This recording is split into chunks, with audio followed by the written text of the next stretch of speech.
Hello everyone and welcome to my channel. My name is Peter, and in this series we're going to explore how games are made, why do you need to get started with a Unity engine, and we're going to make a game from scratch all the way to publish.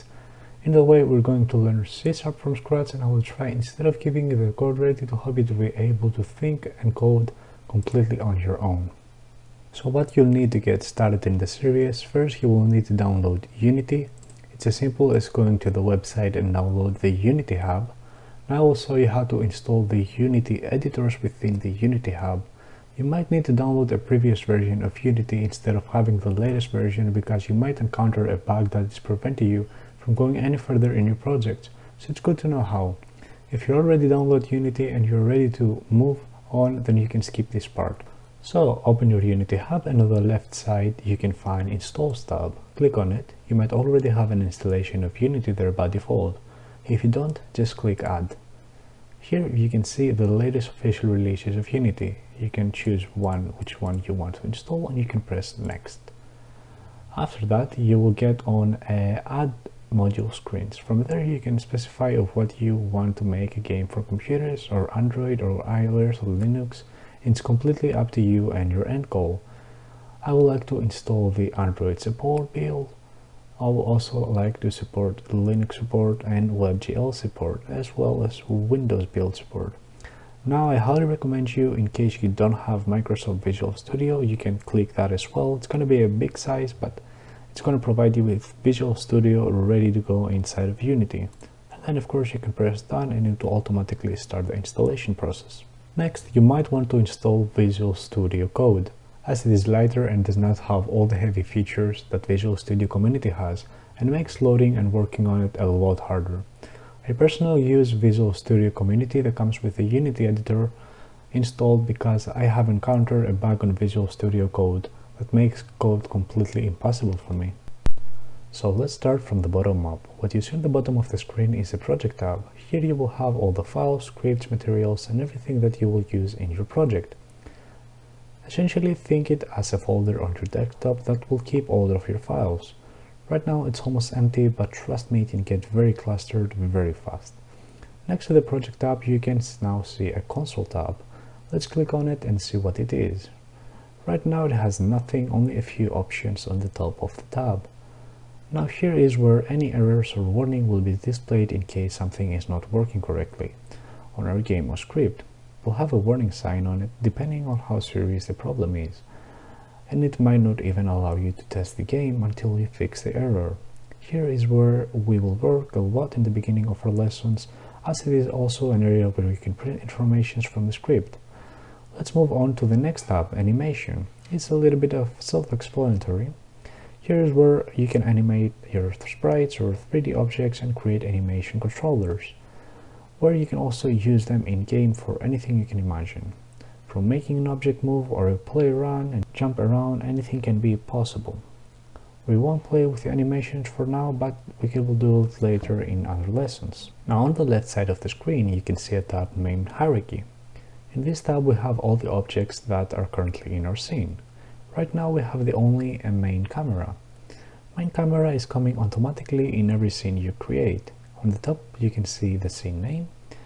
Now we can also find the scene in our project tab, as we mentioned before, because our project tab has everything inside of it. Now what is the scene and what does it do? When you create a new scene, you create a new world that is completely empty and has no game object inside. Why would you like to create a new scene? Well, you might want to create more than one map or levels in your game, or by splitting a game in multiple levels you can make it run better if there is less things to load.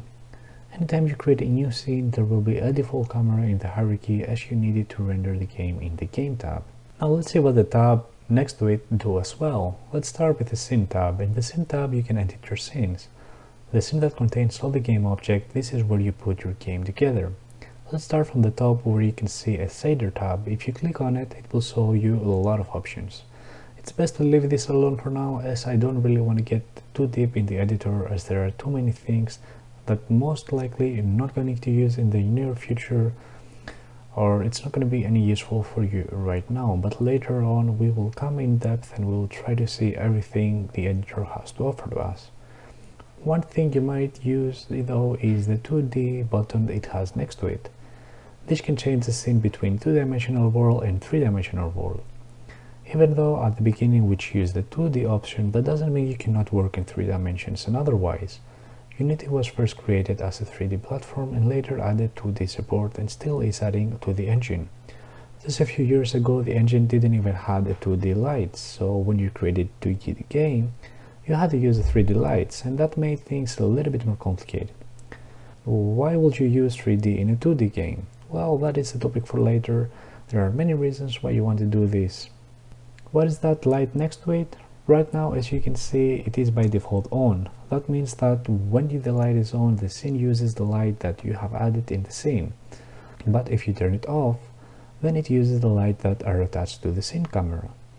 But what if we delete the camera? Well, nothing really happens, because that is not the camera I was talking about. I was talking about the scene view camera. This camera, you cannot delete it or edit it. It is default camera and you cannot interact with it in any of the tabs. Let's explore it a little bit and what does it do. If we create a default 3D cube in our scene, for reference, we can actually move in our scenes using the right click and the middle mouse button and click on and hold it down. We can zoom in our scene using the scroll wheel button and zoom out as well. Now controls vary depending on the view of the scene. If you change in 3D view, now the right click button actually enables you to look around like a first-person game, but it actually has more in common. Now we can use the W to move forwards, always of course by clicking the right mouse button as well. We can use the S to go backwards and D to go left and right. Press W and look in any directions, you will travel to that direction. Let's get back to 2-dimensional view and continue with exploring. Last thing we're going to look here is the mute button. You can use that to mute any sound coming from the editor tab. Now let's move to the tab now. As you can see right now it says no cameras rendering. So what we have to do, we have to go to the hierarchy, we have to right click again and go down below. You can see it says camera. We click that and we add a camera and voila, now we can also see our game view, what the actual camera is rendering. What we care about here is the right side that has a maximize on play option, mute audio and stats. And later we will see what the other options do. Maximize on play, if you click that, it seems that it does nothing. That's because we haven't pressed the play button yet. If we do that, it will automatically take us to the game tab, even if we are in scene tab, and it will maximize the tab while we play. In order to get out of the view, you can either stop playing or press the right click corner and tab click of maximize. Pausing a game will also temporarily, until you unpause it again, will get you into minimize tab view. Mute audio will mute any sounds you have in your game, like music or sound effects. And stat can show you various stats about the game performance that we will analyze later on the road. Now on the right side of the screen we have an inspector tab. It seems that it has nothing visible at the moment. At the inspector tab, that is the place that you can see all the information of an object. So let's select an object from our hierarchy tab. Let's click on the cube and now on the right side you can have a lot of information. So let's start from the top. Here you can see a check and the name of the game object. Well, what that click does, if it activates or deactivates the game object. It does not delete it, but only deactivates it from the scene and the game view. That is helpful as we can activate and deactivate objects while our game is running, so we can make things visible or invisible like that. Next to it we have the game object's name, cube. If we rename this to anything, let's say like Mike, then it will be Mike in the hierarchy as well. Next we have tags and layers, and we will not get into those right now, but down below we have the transform tab. This tab holds all the information of the object's position in the world. It has coordinates, the rotation and the scale of the object. If we like to do some more accurate movement of an object in the world, we can do it from here, so we can use whole numbers. Also, more controlled scaling and rotation usually happens within the transformation tab in the inspector. So let's see what we have in the position, rotation and scale. Next to the position you can see an X, a Y and a Z. What does that mean? Well, They are how we represent up, down, left and right on our 3D world. Let's get into our Scene tab and change our perspective from 2D to 3D. You can now see our game object has a few arrows taking from it in various colors. If you also see on the top right side of the screen, you can also see a cube with some colored arrows coming from it. You can see Y on the top, X on the left and right, and Z is the forward axis. How do we know what forward or right or left is in the 3D world? Isn't that depending on our perspective? Well, usually yes, but I know that from scripting, because script there is an option for up, right and forward. Unity assigns Z to forward axis and X to right axis, so what will happen in the inspector if I grab the green arrow and move it up? You can see in the inspector tab the game object Y is changing and getting bigger. But then if I move it down, it goes smaller and eventually it becomes negative. That happens because in Unity we have a point that is 0.0.0 and it is the middle of our world. In a system that goes forever, it's best to work near the center point of the world, so when you get to some fine-tuning, you don't have to mess with big, weird and complicated numbers. We can also change the Y by 5 by tapping the number we want, or instead we can use something that most people don't know what the beginning inside of Unity, and that is you can just type +5 in the Y tab and hit enter. The transform in the inspector is a very powerful tool. Now we have the rotation, and you wonder, well, I can change the values from the tab, but how can I rotate in the scene? It's very simple actually. On the left side of the corner you can see some tools, a hand, and next to it you have the arrow selected. That is the transform tool that we're currently using. If we press the hand, and we can notice our cursor now has become a hand. And with that we can move in our 3D world that we did in the 2D mode. If we press the hand, you can notice our cursor now has become a hand. And with that we can move in our world like we did in the 2D mode. Next to the arrows we have the rotation tool. If we click that, you can now see some lines going around our object. If you notice, the lines also have colors for representative the X, Y and Z rotation axis. Red, as we said, is for X, so if we hold the red line and move it, the X rotation changes. If you made a change and you want to undo it because the result didn't like to you, there is a simple way. Instead of writing again the values in the inspector, we can go to either edit, the undo, rotate, as you can use the shortcut that it is written there, or control and Y to redo what you did. In rotation there is something you have to be careful of though. Rotation needs to have an order. What do I mean with that? Let's see an example. If we rotate the X first and then we rotate the Y after, that you can see all the values change. Something similar also happens with the Z, so be very careful when rotating your object. So what you need to do first is move the Y, change the Y, and then you can change the X, and that will not change the Z. Next we have the scale tool.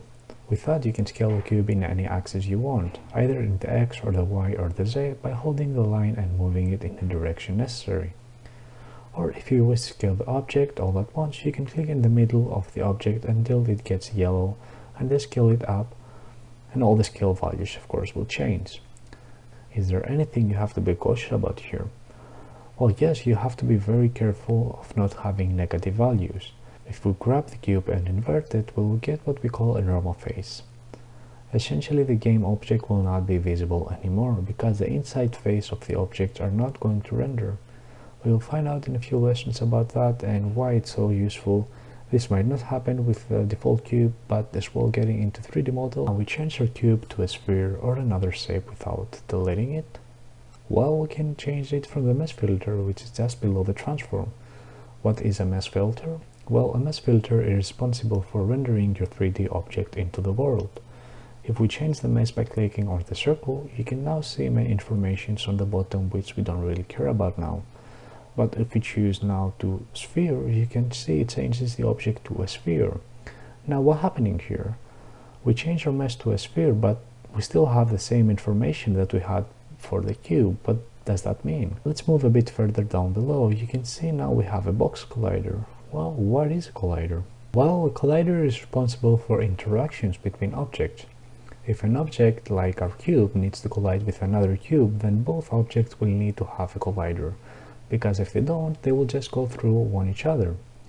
Let's say an example. If we press right click on our hierarchy, we can now see our 3D options. If we hover over our mouse above it, it will give us many options.